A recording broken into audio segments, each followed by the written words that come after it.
United Nations judges have acquitted Serbian politician Vojislav Seselj of war crimes and crimes against humanity.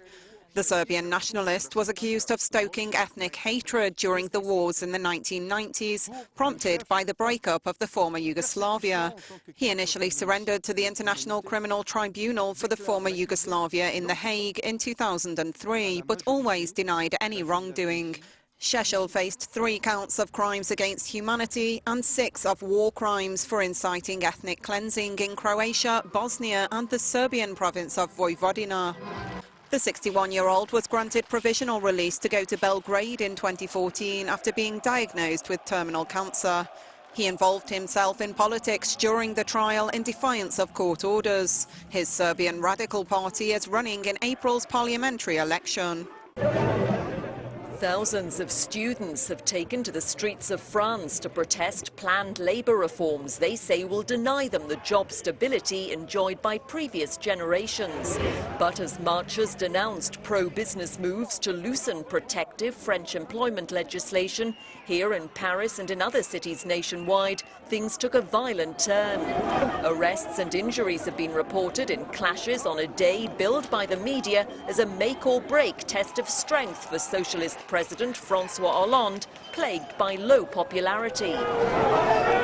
For commuters, it was a black Thursday with huge traffic jams at rush hour. This was the only way into work for many as industrial action on public transport in protest at the labour reforms caused major disruption. For those lucky enough to find a train running in Paris, it was anything but a comfortable ride. And things weren't much better for tourists, confronted with the closure of the capital's most famous landmark as ticket kiosk staff and others joined the strike. A flyover under construction in Kolkata, India, has collapsed, killing at least 14 people. A 100-metre slab of metal and cement crashed onto moving traffic below, pinning down dozens of vehicles. The death toll is expected to rise as up to 70 people are believed to be trapped in the debris, according to a disaster management official. Locals and rescue workers alike could be seen trying to help those under the rubble.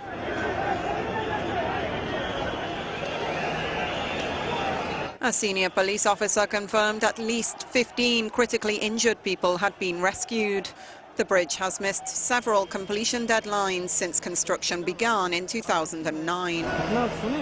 Your Majesties. South African President Jacob Zuma has been ordered to pay back some of the millions he spent in state cash upgrading his private home. In a stinging rebuke, the country's top court ruled he'd breached the constitution by failing to comply with an earlier judgment calling for repayments. Money spent on non-security aspects of the upgrade must now be reimbursed. The National Treasury must determine the reasonable costs of those measures implemented by the Department of Public Works and the President's Ngandla homestead that do not relate to security, namely the visitor center, the amphitheater, the cattle kraal, the chicken run and the swimming pool only. The row over improvements to the sprawling rural residence in KwaZulu-Natal is the latest in a string of scandals for President Zuma, whose office says he respects the ruling and will determine the appropriate action in due course. But the opposition knows exactly what it wants: Jacob Zuma to be impeached. That, however, seems unlikely given the support he enjoys within the ruling ANC. Iraq's Prime Minister Haider al-Abadi has presented a new cabinet to Parliament just in time for a Thursday deadline.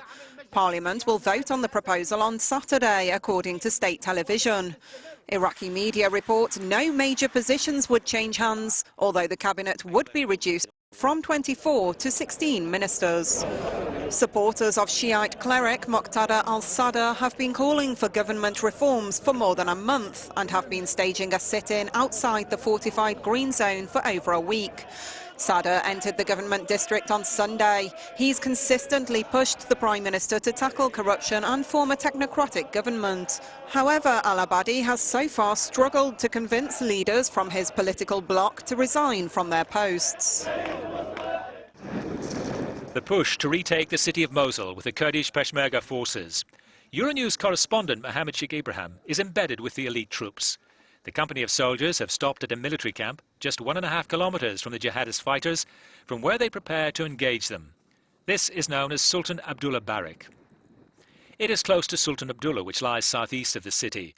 It is one of a cluster of villages which have to be cleared of the so-called Islamic State before the offensive on Mosul. This is one of the most important military fronts for the Peshmerga, but so far the troops have been frustrated in their efforts to liberate the village. The battles are mostly at night. In daylight, the Peshmerga forces monitor from afar, opening fire on any suspicious movements among the buildings, which are now empty of civilians. ISIL has built a maze of tunnels to move from one house to another. They have laid booby traps around the village to prevent a surprise attack. They claim ISIL is using chemical weapons. In the presence of international experts, we've recorded the fact this site was bombed with chemical weapons and poisonous gases on more than 4 occasions. The worst of these attacks was last year by shells with deadly chemicals in them. We also found landmines with chemicals which we dismantled, preventing hundreds of soldiers from being killed. The troops are prepared. It was not far from here that an attack by ISIL using mustard gas was confirmed. That was last August. There were no fatalities, but fears persist. The militants will continue to use the weapons, which have the potential to cause massive injuries, and that they will become more sophisticated in their use. Chemical weapons are banned under an international treaty signed after their lethal use in World War I. The Peshmerga troops have been able to retake many of the villages surrounding Mosul. Their targets now are to keep control of the borders and provide backup for the Iraqi troops advancing on the city. Sultana Abdullah is considered one of the main military barracks from which to attack, and this is the reason why so many of the Peshmerga elite forces are stationed here. It is also a sensitive transit point between Kirkuk, Erbil and Mosul cities.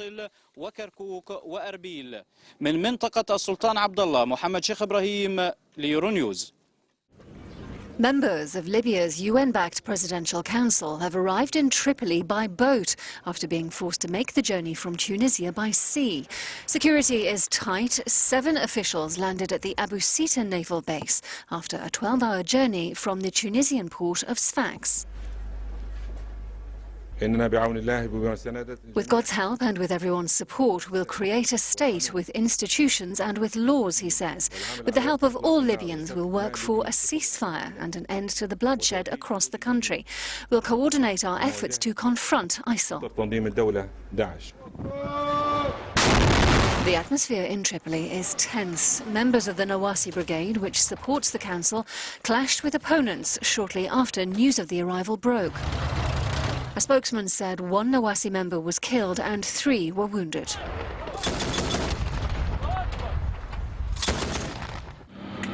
The US Army has announced it's to send more troops and equipment to Eastern Europe. The Pentagon says it's in response to an aggressive Russia.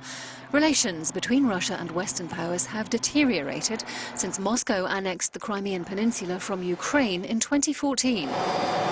The annexation sparked and has stoked fears that Russia's considering interventions in bordering countries, notably the Baltic states.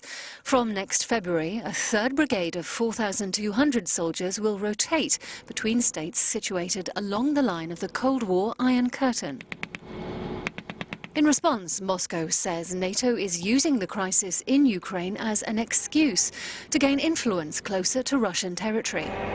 The US will also get a new president in November, putting potential question marks over the future of foreign policy and defense budgets.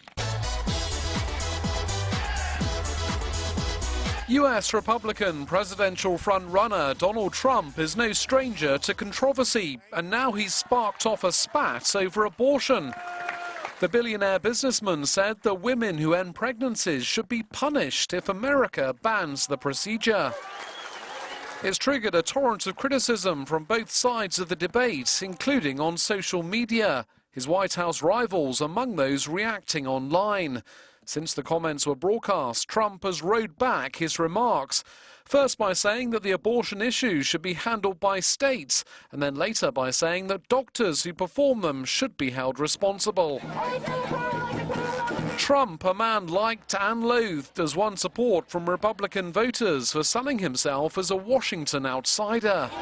But he's also been a magnet for criticism over his controversial comments about women and minority groups. No KKK, no fascist USA. An underground ice wall has been activated around Japan's Fukushima nuclear reactors, 5 years after a deadly earthquake and tsunami wreaked nationwide havoc.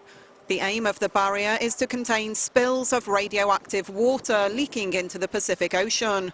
According to TEPCO, the plant's operator, a cooling liquid will be passed through underground pipes to freeze the ground and create a wall around the 4 reactors damaged in the 2011 disaster. Japan's nuclear regulation agency gave the green light after more than 2 years analysing the safety of the €270 million project. The first phase of the wall flanks the west of the plant and is expected to take a month and a half to become operational. Its launch comes in the same week the Fukushima prosecutor's office announced it will not indict TEPCO for allowing contaminated water to be discharged into the sea. Hungary is in mourning after the loss of one of its most prominent writers. Auschwitz survivor Imre Kertesz died at his home in Budapest after a long illness. The 86-year-old became the first Hungarian national to be awarded the Nobel Prize for Literature in 2002.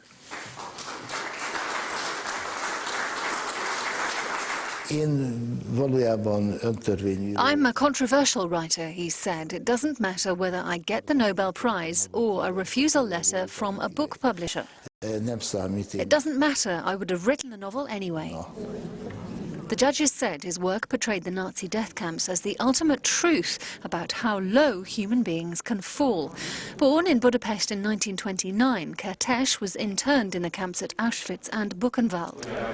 His novel, Faithlessness, is a semi-autobiographical account of his experiences during and after the war.